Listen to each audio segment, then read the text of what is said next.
Hello friends, I am back again with another vlog, and I haven't done a vlog on the channel in quite some time, but I like filming these because I think they present me with the best opportunities for candid conversations and observations as I'm reading the book in real time, and I can make little comments here and there. And specifically, I kind of want to build off a vlog I did last September where I read new authors all throughout the week. In this video, I plan to read a bunch of short stories, as many as I can cram in during this week. I'm using this week as kind of like a break from some heavier reading I've been doing to start the year. I've been quite busy. I read War and Peace. I read Schadenfreude, which is another 1,000-page book. I've been reading a lot of long, heavy literature, which has been great. I've enjoyed it, but it's also just, I don't know. I feel like I need a little bit of a breather. I want to kind of bounce around between different stories and authors and genres. So that's what I'm going to be doing in this video. And the first author I'm reading to start off this week, and I've already dug in earlier today, is Jorge Luis Borges, who I actually, in that vlog back in September, read I think 5 or 6 of his short stories from this collection. This has, I believe, all of his collected short stories within this book. And I kind of like hopped around. I tried to read some of his more famous ones. So I'm revisiting this collection and reading some more from this. So I read 3 stories this morning, and I'm about to read some more, see how I can fit in now, and I'll read some more in the evening. But Borges is an author that I just feel like has an aura for me. He's a guy that just seems to be a riddle himself, and all of his works have this riddle-like aspect to them. And not just because they deal with labyrinths and metaphysical components and have all these complexities to them and mathematical components, not just because of that, but the way they read, they almost continue to intrigue me and interest me and pull at me. But they aren't always clear or coherent to me. I almost feel like I'm reading the work and then I'm getting, details about a certain character or some action, and then it kind of has a sharp turn, like a hard right turn in the next paragraph, and like we're in a new setting. So it carries this like rhythm of like a non sequitur, but at the same time there is a coherence, I guess, to the story. I'm just maybe missing it on the first read. So like on the one hand, I'm fully, magnetized by his stories and his writing, but I'm unable to fully fall into his writing because of my inability or ineptitude at grasping exactly what he's getting at. So again, I think this is actually mirrors what I said on my first impressions reading him. So not much has changed. But I'm still, again, there's still this aura to them. There's still a lot of intrigue I have for his work. So interested to read some more. But before I do, I want to share a few thoughts on the stories I read this morning, which was The Circular Ruins, where this guy who arrives at a village kind of mysteriously, and he wants to kind of materialize or create a human being purely from his imagination or his dreams, and he does so. But then at the end of the story, you see that he kind of recognizes that he himself is a manifestation of someone else's willing and dreams as well. Again, I feel like it's a story that you have to continuously read to fully grasp and see all the different angles or aspects of it. And then the one that was a little bit more clear and apparent was The Lottery of Babylon. And this it's centered all around chance, with gambling and gaming. And I wrote here in my notes that Borges seems to explore the presence, whether contrived by humans or innate in reality, of chance or uncertainty into an otherwise ordered universe. So it's like the interjection of uncertainty and chance and unpredictability into what is perceived as like an ordered universe, but is also quite chaotic, but seems to also follow these laws of nature. Very fascinating. Again, a lot of his works tend to stimulate the reader intellectually rather than purely like visually or in like a plot sense. But anyway, that's enough rambling and an intro to this video. I'm going to read some more Borges, and then throughout this video, I'm going to be reading a whole host of different authors and short stories. So let's dive on in.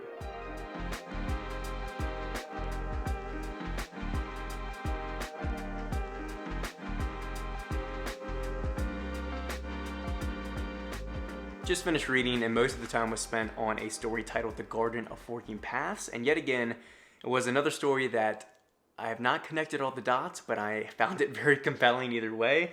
And it generally follows this Asian character who, I believe it's set in the midst of World War I. and he has this mission to assassinate a British captain. I believe is what I've gathered. And on his journey, he stumbles upon this man, Stephen Albert, and they get talking about the descendant of this Asian man that we're following. And he's the descendant of this novelist, Su Pin, something like that. I'll put it on the screen because I'm bound to pronounce it wrong. And he's created this labyrinth, and he's created this novel titled The Garden of Forking Paths. And in this novel, a lot of it centers around kind of, I don't know if I'd say infinite, but a vast multitude of overlapping possibilities. So I'll read some sections from the book here. Quote, "In all fictions, each time a man meets diverse alternatives, he chooses one and eliminates the others. In the work of the virtually impossible to disentangle Su Pin, the character chooses simultaneously all of them. He creates thereby several futures, several times, which themselves proliferate and fork. That is the explanation for the novel's contradictions." Because he mentions earlier that Su Pin's, I'm going to keep pronouncing it wrong probably, but his novel, in one chapter, this main character has died, and then in the following chapter, the character is back alive. So it seems to be this contradiction, but you see later on, again, back and forth with this character, Stephen Albert, and our main narrator, they have this conversation. He explains, "Unlike Newton and Schopenhauer, your ancestor did not believe in a uniform absolute time. He believed in an infinite series of times, a growing, dizzying web of divergent, convergent, and parallel times. That fabric of times that approach one another, forked, are snipped off, or are simply unknown for centuries, contains all possibilities." So it kind of makes me think of like the multiverse or infinite universes that exist. That's like a theory within science or quantum physics. And it also makes me think a little bit about Nietzsche's idea of eternal recurrence. And this would be almost like an infinite amount of eternal recurrences or something like that. Because all of this kind of connects to advice that the narrating character mentions early on in the story, that he's following and leaning on for this assassination attempt that he's trying to carry out, which is, "He who is to perform a horrendous act should imagine to himself that it is already done, should impose upon himself a future as irrevocable as the past." So treating the future as permanent, as kind of already having happened, treating the future as determinable in the same way that the past has already been solidified in that way. So interesting story. Like I said, very much a riddle, very much something to deconstruct, dissect, and analyze heavily. So I'll probably dig into some more stories later this evening, but I'll pick back with you all tomorrow as we dig into a new set of short stories.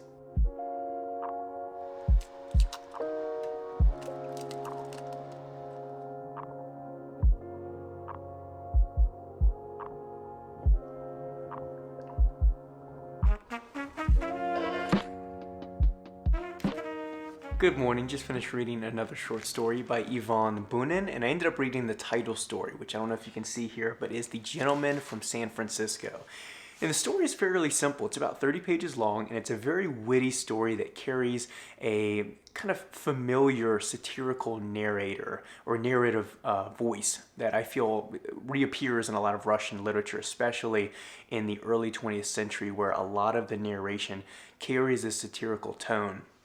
And specifically, this story is following a wealthy 58-year-old factory owner from San Francisco, who in the twilight of his years and his golden years, he is taking his wife and his elder daughter, who's, I guess, imagine in her mid-20s, on a voyage, a 2-year voyage to, quote, the old world. So they're leaving the new world. That's supposed to be very different, which I'll connect to in a minute from the mentality and the creation and lifestyle of the old world. So they arrive in Italy and they're visiting all these luxurious Italian towns, and they're being pampered along with all the other tourists. And they ride this ship called the Atlantis, and they're drinking and eating and again constantly being indulged and pampered. Until at one point, the gentleman from San Francisco is all he's known as. It goes to read the newspaper, and he's waiting on his wife and daughter before they can go to this performance, so he can see this like very lively and resplendent woman dance. And he ends up having this health fit. He falls to the ground. It's not really specified exactly what happens, but you could think something along the lines of a heart attack happens, and he passes away. And everyone there is like standing over him, wondering what the hell happened. And they quickly rush his corpse into a room. And the proprietor tells the sobbing wife, who's mourning the death of her husband, that we kind of got to get this corpse out of here. We need to stop disturbing the guests that have already had their night and their evening disrupted.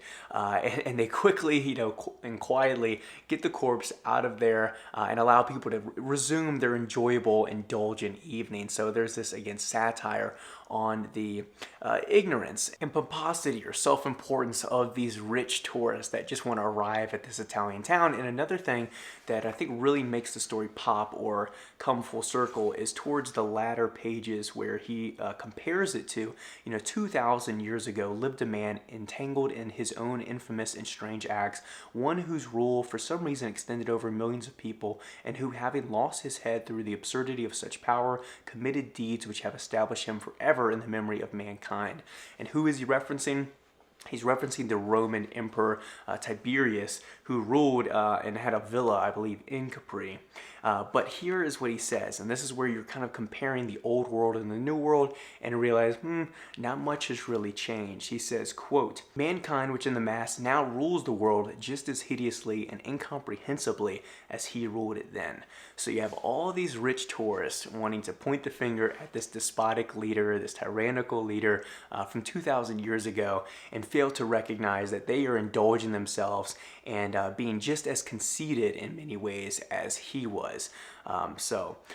Very interesting, witty little story, like I said, and a great way to kind of start my day. I'm not sure what stories I'll read throughout the rest of the day, but there's a bunch in here. I was going to read a story, what I thought was called Dark Avenues. I'd had that recommended to me from, I think, at least 2 different Russian natives, but I think Dark Avenues is a collection of short stories. It might not be a specific short story. I'm not sure what other short stories from Bunin I'll read later today, but after I do, I'll be sure to update you all. Just finished my 5th story from this collection of short stories from Ivan Bunin, and all of them made a really good impression on me.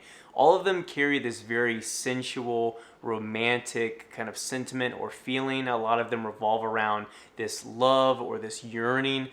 Specifically the one I just finished, Sunstroke, is about yearning for this woman that this lieutenant had a one-night stand with. And other stories as well. Gentle Breathing had this kind of again, sensual style. Another story I read earlier that I really liked is called Kazimierz Stanislavovich, which follows this poor older gentleman who arrives in Kiev and attends this wedding, which happens to be the wedding of his daughter whom he never met, and he sees her off, and it's just a very kind of sappy story. But overall, the writing style really gripped me. I'm really tempted to, after this week of different short stories that I'm bouncing around reading, returning to this collection and reading a lot more, not just from this collection, but the other works I have of Bunin as well, just because his prose just is very vivacious, it's very vivid. I'll read a little snippet here. This is towards the end of Sunstroke. Quote, "When they reached the pier, the blue summer night already darkened above the Volga, and many vari-colored flames were scattered upon the river, and the flames hung in the mast of the approaching steamer." I don't know, it just, again, carries a very poetic writing style and a very visually compelling prose. So all in all, I really enjoyed reading Bunin. I'm not sure who I'll read tomorrow, but we'll see.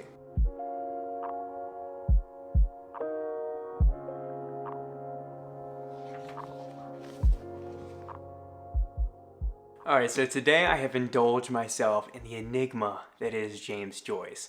But, like most of you suggested, before I dove into any kind of massive novel like Ulysses or Finnegan's Wake that are just known for being these almost inexplicable and indescribable, unsolvable type of books, I have this nice little short story collection I picked up last summer, and I'm finally breaking into. And I started with a few stories in the beginning. I read The Sisters and I read An Encounter, which I actually really enjoyed. Encounter. The Sisters, I might need to reread to fully grasp.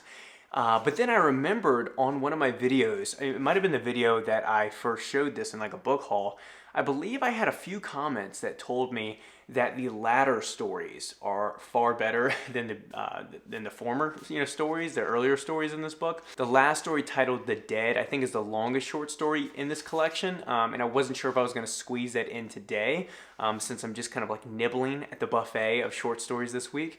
But I did read the story right before it called Grace, and that seems to... I think it's going to go over my head. I just finished it. A lot of it seems to center around the contention between Protestants and Catholics, and I wasn't raised Catholic. I was raised Christian, but more like a Baptist church. So I don't know the tension and the historical disagreements between the two groups. But overall, none of the stories so far from Joyce have blown me away. That said, I know that he's not like the short story guy. I think people do recognize his short stories as being good, but he's mainly known as like a novelist. So I'm not taking this as a indictment on him as a writer, but because overall I've enjoyed the writing style. I feel like I've enjoyed his narrative and his prose overall. Specifically, the dialogue of his characters feels very lively. But I don't have a ton to say. I don't have a ton to say about Joyce, but I am glad that I could kind of crack the ice, get my feet, or not even my full feet, I'd say just my little toes wet in his writing style and in his stories. And we'll see down the line. I probably will finish this before I get to any of his novels. But when I return to this, I'm not entirely sure. But I might finish another story or two this evening. And then we'll dive into our next short story writer. Доброе утро, друзья! Сегодня я читаю рассказы Чехова. So when people think of Russian literature, they probably think of Dostoevsky, Tolstoy, Pushkin, Gogol, Turgenev as well, but also a key name is Chekhov, Anton Chekhov, primarily known, I'd say, for his plays, but equally so for his short stories. And for a few months now, I've had both a collection of some of his short stories and his plays upstairs, and so this week has been a perfect time for me to dig into some of his short stories. I have this nice little modern library edition. I love the size and profile of this, but so far I just began with the first three of the stories. I didn't kind of cherry pick and look for maybe a more popular story in this collection, but I began with A Day in the Country, which generally just followed a young girl who rushes to find a local cobbler to help get her brother's hand stuck or unstuck out of a tree. And with the story, it's pretty short, and so it's quite economically written, but generally what Chekhov is trying to convey is just the practical wisdom that country folk and specifically like peasants have, because the story describes how he, was explaining how the trains work and how the clouds and the thunder were coming about, and not necessarily that the peasants and country folk have some kind of scientific, logical explanation, but they have some sense of understanding of how the world works because they're observing it constantly. I think it literally has a quote that's like, the bees kind of speak to them. Hold on, I'll find it real quick. Quote, "These people have learned not from books, but in the fields, in the wood, on the riverbank. Their teachers have been the birds themselves when they sang to them, the sun when it left a glow of crimson behind it at setting, the very trees and wild herbs." So that's kind of what that story was getting at. And then another even shorter story called Old Age was mainly just showing this kind of rich man who returns to his hometown and finds that the old woman who he had divorced in caprice and in a very kind of greedy manner, he's kind of staring at her tomb and talking to the attorney that helped carry out the divorce, who's also a very greedy man. And I don't know, I think it's just kind of putting forth or expressing a sense of regret and sorrow that tends to come with old age as one reflects on the mistakes of their past. But the story I'm reading right now has me excited to see where it goes because it's a lot longer, and it's called Kashtanka, and it follows this stray dog that was kind of abused by its previous owner, but ends up being taken in by this other gentleman who's much more kind, and he kind of has this whole little circus of animals. So he has a cat that goes by the name of Fyodor Timofeyevich.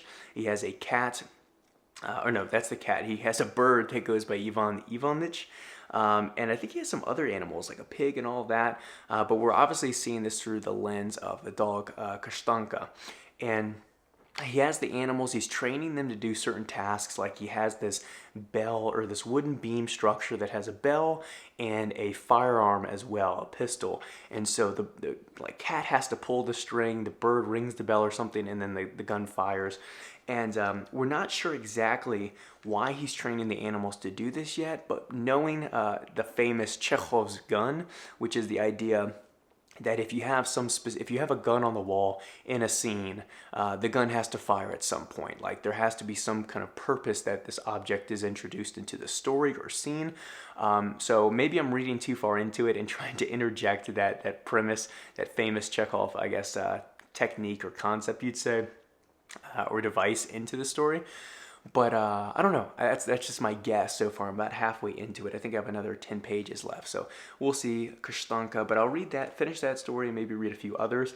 But I've been very excited to read Chekhov because a lot of times when I speak to Russian natives, Chekhov is one of their favorite. That said, one of my close language partners I practice with and friend, I'd say at this point, Anton, is a Russian native.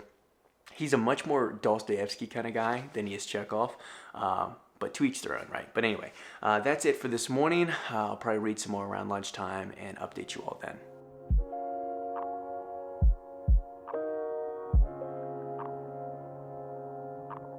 Alright, it is time for my afternoon coffee and reading break, and I'm about to dig back into Kashtanka, the short story I started this morning. And I posted on my Instagram story, which if you don't follow me, @BrockWrites, I posted on there and asked what short story or what is your favorite Chekhov work. A lot of people referenced Ward number 6, I believe is what it's called. I think that's a story and not a play, but it's not, unfortunately, it's not in this collection. And some of the other recommendations or stories that people were mentioning of their favorite work of Chekhov is not in this collection, unfortunately, although one of them that one person mentioned, The Black Monk, is. So I think after I finish Kashtanka, I will read The Black Monk. It's about a 36-page short story, so nothing too long, but it's probably the last short story I'll fit in today. I'm also trying to balance reading, rereading technically, The Trial by Franz Kafka. The book club, if you're interested, there is a link down in the description, but our book club, in addition to reading The Sound and the Fury as our primary book for this month, we're also reading and voted to read The Trial by Franz Kafka. So I'm reading that for the second time. I'm about, I think, 90 or 100 pages into that. So I'm going to read or finish Kashtanka, read some more of The Trial later, and then try and read one more short story from Anton Chekhov.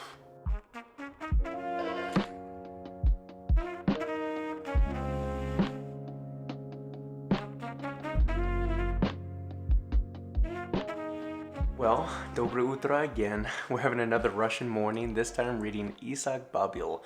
I put up a poll on my Instagram story yesterday asking for the last day of this short story week or vlog, should I read Babel or Alexander Kuprin?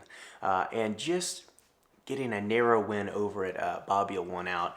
And this edition, I do have Red Cavalry upstairs by Babel, but this is a collection of his short stories.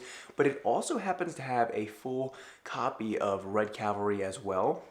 So it starts with that, then it has Tales of Odessa, and then a bunch of stories. So I think what I'll do, Tales of Odessa looks fairly short, so I might just start there. And that way I'll kind of have a clear spot when I return to this collection in the future. But we'll see. Again, I don't know if Babel's known mainly as a short story writer or if he's known primarily for Red Cavalry. So we'll see what I make of this, again, another early 20th century Russian writer. And before I do that, I wanted to make one last note about Chekhov's stories last night. I finished the story titled The Black Monk that one person had recommended as one of the stories to read. It was really good. It basically revolved around this very studious, intellectual, high-status guy who returns back to a family that he grew up with. This older man that raised him very much like a second father, and his daughter Tanya. And so he's living with this family, and at some point he starts to have these hallucinations, and he sees this black monk, and throughout a couple days he has conversations with this black monk about genius. And he's like, well, you see me and you're having this mania and going mad because you're not like ordinary people, and ordinary people don't have this kind of spontaneous passion and creativity and ideas. Look at the people throughout history, whether it's Marcus Aurelius or Cicero, or he names a couple others like Homer, and he's like, these people weren't ordinary, they weren't normal, they weren't healthy as we see it today. So you're like them, you're a genius. And then he marries Tanya. He marries the daughter that he's like staying with, and she essentially finds out that he's talking to himself, and she's like, you need help, you need a doctor. So he starts getting medicine because his mother had also died of consumption years ago. And it seems like he's developing that same kind of sickness, and so she gets him help, and he's improving, but he doesn't have hallucinations anymore. He doesn't see the black monk, and so he feels like he's living this very mediocre, shameful life. and he expresses all of that. But then he decides to just go haywire, and he goes back to, goes off meds basically, and he wants to chase that madness, that mania again, to feel like a genius. And it's only like right at the end when he dies that the black monk like appears again and tells him that, you wasted these last 2 years trying to be like everyone else. You are a genius and your weak body is failing you, but it's your mind. Yeah. Anyway, it's interesting. I think a lot of people, or this comes up in, other works or discussions or debates about like, a genius is kind of naturally insane, or at least insane compared to other people. There's obviously limits to that and extremes, but we do find a lot of talented people, a lot of renegades, a lot of mavericks in certain areas that push the limits of art, specifically, that are insane or absurd, or push themselves to death, either by suicide or losing their mind. So anyway, I thought it was one of the better stories I read yesterday, so I figured I'd mention it. But it's Babel's time.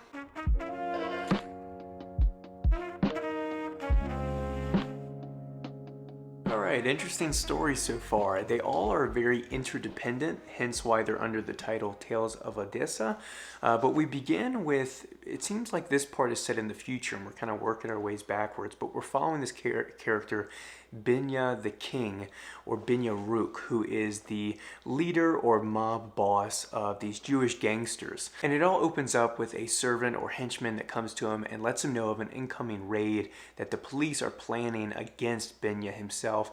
There's going to be a wedding, I believe, of Benya's daughter that day, and the police are planning to raid them and catch his whole family and the whole, essentially, group of gangsters at the same time. All of this is foiled by Benya, who ends up lighting a blaze, or at least we assume it's him, has lit the police station ablaze, and that first part ends with the fire of the police station and them running out of it. The next story, we kind of take a step back and get a little bit of Benya's backstory. We find out he's the son of Mendel, I believe is how it's pronounced. All these names are like Jewish, so I'm going to butcher them. But Mendel Rook, and it seems like he's here to prove himself and kind of join the gangsters, and he's looking as a path of life to go through with this. So then he has to go rob a man named Tartakovsky, I believe is his name, and his nickname is Jew and a Half, and he robs him, but in the process, and I think he's robbing him because Tartakovsky has failed to like pay up, so it's kind of like a mob hit, because of that, some consequences. And in that process, though, one of his friends, Joseph Muggenstein, is shot and ends up dying. And this is a part that I actually tapped because I thought it was very beautiful. I think you can feel how it fits in this story, but you probably have Babel probably has similar quotes in Red Cavalry, especially when he's talking about the atrocities and the gruesome violence within the Russian Civil War and the Revolution and all of that. But let me just read it already. Quote, "Are words necessary? A man was and is no more. A harmless bachelor was living his life like a bird on a bough and had to meet a nonsensical end. There came a Jew looking like a sailor and took a pot shot, not at some clay pipe or dolly, but at a live man. Are words necessary?" So a very powerful way of driving home that instance, basically.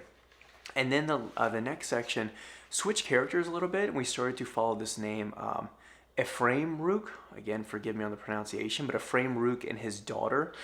So his daughter is given birth, but the mother passes away on childbirth, and he's raising her after the maternal grandmother passes away too, and she's kind of kept at home and not really allowed to live her life. She's living in a very sheltered way because of her father's control, but eventually she kind of gives him an ultimatum and says, you got to let me live my life, basically. And so he goes to look for a suitor for her, is kind of turned down by the first family, but then goes to this woman, another grocer named Lubka the Cossack. And Lubka says, "Hey, well, have you thought about Benya?" So this has to be sometime in the past before he's known as Benya the King. which he gets that moniker after the raid, you could say, or the big funeral he holds, this massive grandiose ceremony he holds for his friend who passed away. But anyway, she references Binya, and Binya is kind of shacked up at the moment with this girl named Kate, and they're doing what young people do. And and then after that, Binya agrees to marry his daughter. I forgot her name. Well, she goes by Little Basanya, or Little Basia. So he agrees to marry her, and then there's only one more part, actually. I probably should read it, but I'm done reading for the morning, so I'll finish it a little bit later today. But there's only one more part in this section, or in this grouping of Tales of Odessa, called Lubia the Cossack. So I guess we follow a little bit of her backstory. So, you know, just bouncing back and forth between different characters, but painting a picture of, I guess, a group of people within the scene, and working in a different chronological way. So interesting so far. So like I said, I'll probably finish that story a little bit later today, and then dig into some of the, I guess, separate stories after that. So yeah, so that's the plan. So far, enjoying Babel. Like I said, there's some nice quotes there and character development, but not too much else to say.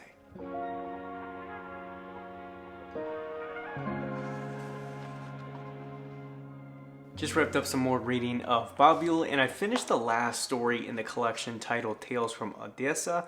The last one was Lubka the Cossack, and again, it was using the same character from the previous, I guess, chapter or story, if you want to call it like that. But they don't seem to work in like a collective plot. Like they're not, you know, working towards some kind of end resolution or conflict or anything like that. They're kind of just separate stories, which is fine, but the last one didn't really move me much. And then I broke into the back half of this collection, which is just titled Stories. And I began with one titled The Sin of Jesus, which follows this pregnant woman who's kind of just been abused. She's kind of in this wretched situation, and she's actually communicating directly with God and Jesus, I believe, and he gives her this like angel as like a substitute husband. And she accidentally kills him with her like pregnant stomach, and like suffocates him or something like that. And then I don't know, it was kind of interesting, but I didn't really enjoy it that much. And then I'm a few pages into the story of my Dovecot, which has the subtitle To Maxim Gorky, and this one's much better, I think. I'm pretty interested in it so far. I think I have another like less than that, maybe like 6 pages to go, so I'll probably finish that this evening. But that's gonna be it for this video. The vlog is probably long enough, but it's been a really fun week. I guess I did this for 5 days, so not a full week, but a really fun experiment to just read a different author every day. I think for every author I got in like 3 to 5 stories, and I highly recommend all of you do this. If you haven't done it before, I think it's not only a fun way to kind of maybe break out of what a lot of people call a reading slump, but just to mix things up, dabble into some different authors you haven't tried before. And if you're like me and you have a lot of short story collections that you've been buying over the past year or so, this is a great way to kind of crack the ice and break into these books, because now I think heading into April and May, I'm going to be reading the recognitions. I think my supplementary, like shorter books that I read in conjunction with the big novel is usually how I like to read. I think I'm going to return to a lot of these and try and finish these, because now that, and most of them aren't that intimidating, they're like 200 to 400 page collections, but now I can go, well, I'm already 70 or 80 pages in to each of them, so it really won't take me that long to finish them. It'll be enjoyable. I have a little bit of familiarity with the stories within, so very much looking forward to this. Hopefully you all did as well. If you have any thoughts, questions, suggestions, your favorite short story writer, let me know in the comments. But yeah, Sunday we did Borges, Monday Bunin, Tuesday Joyce, Wednesday, of course, Chekhov, Wednesday Chekhov, and today we just read some Babel. So really fun week. Again, let me know what your thoughts are in the comments. Like the video if you enjoyed it. Let me know if you want to see more vlogs like this. Subscribe for more content, and I will see you all in the next one.